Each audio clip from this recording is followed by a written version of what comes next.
Hello, this is Pinkietessa's A to Z of London.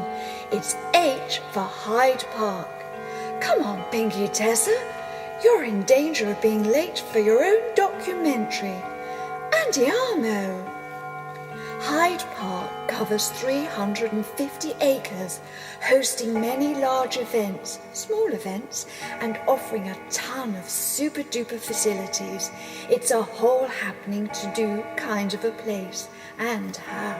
And how can you tell that in truth they are two distinct spaces? You just have to know.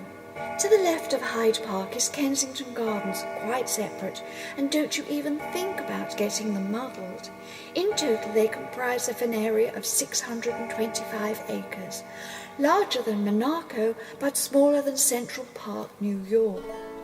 The division of the parks took place in 1728 when Queen Caroline commandeered 275 acres, turning them into Kensington Gardens, so the palace had a jolly nice garden. La vita bella, eh? The creation of the Serpentine in the 1730s made this partition corporeal. Henry VIII acquired Hyde Park from the Monks of Westminster in 1536.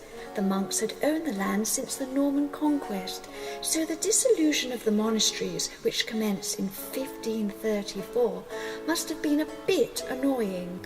All monks and monasteries were dissolute by 1541. Meantime, Henry and his pals got on with a ton of deer hunting. Tally-ho! The land remained private hunting grounds until the accession of James I in 1603, when limited access was granted, but only for the gentlefolk. Honestly, imagine peasantry. It was not until 1637 that Charles I opened the park to the general public. The accession of Queen Caroline saw extensive renovations during the 1730s. Since the early 19th century to the present day, it has become a venue of large and often national events. That's pretty much the history. Allora, sitting awfully pretty atop the Serpentine are the Italian Gardens. This is the image used to represent H for Hyde Park in my photographic A to Z, the first component of this epic A to Z project.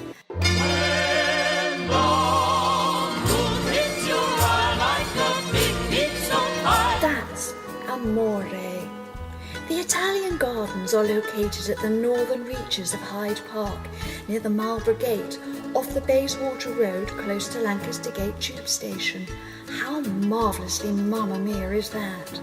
The construction of the gardens commenced in 1860 by James Pennethorne at the instigation of Prince Albert. 1861 saw the completion of the garden and the death of Albert. He was married to Queen Victoria and has a dedicated memorial on the southern limits of Kensington Gardens.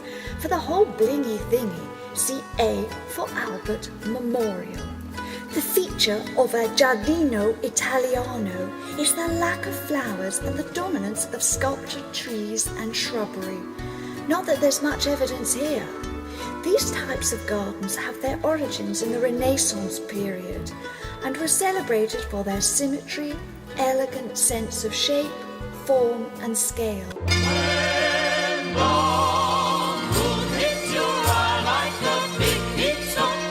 That's amore. The prominent feature of this Giardino are the four fountains set in octagonal ponds, in turn set around a very piccolo, similar-shaped pond called fontana. This very splendid pavilion, which used to house the steam-powered pump, now electric, operates the fountains and the flow of the long water. The ornamental shelter is decorated with 3 heads, one above each arch, on, I believe, 3 sides. The central head is a male supporting some fine whiskers, sandwiched by 2 female faces in a very, very jolly manner. On the east side of the garden perimeter is a statue of Edward Jenner. This is the work of W. Calder Marshall, completed in 1858 and originally located in Trafalgar Square. Jenner was widely credited as the pioneer of the smallpox vaccine. His years of research culminated in the successful inoculation of an 8-year-old boy on the 14th of May, 1796.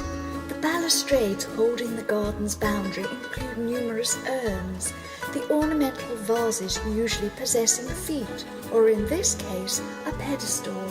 There are 4 designs in total that I can find, and over the years have weathered rather badly. Of recent, English Heritage have recarved at least one of each design, the full intended grandeur now perfectly visible. How pasta perfect are they? To the south, the gardens overlook the Serpentine. This portion of the Serpentine is called the Long Water. The keen gardener, Queen Caroline, created it from a string of ponds along the course of the river Westbourne. Here, 2 statues of water nymphs by John Thomas watch over water cascading into the Long Water via the elaborate Taser fountain, which, by the way, needs a jolly good clean if you ask me. This piece of water is a dedicated wildlife bird sanctuary. Crikey, Clorinda, don't we just love our birds? In June 2010, a liaison between Tiffany & Co. Foundation and the Royal Parks Foundation launched a fountain restoration program, which will see the refurbishment of all 6 fountains, and a jolly good clean too, I hope, and a new eco-friendly water system benefiting the Long Water. And that won't half encourage the wildlife to flourish, I'll be bound. Ooh, and on that encouraging note, that has been my H for Hyde Park. And you know what that is? That's amore. When the moon hits your eye like a big pizza pie, that's amore.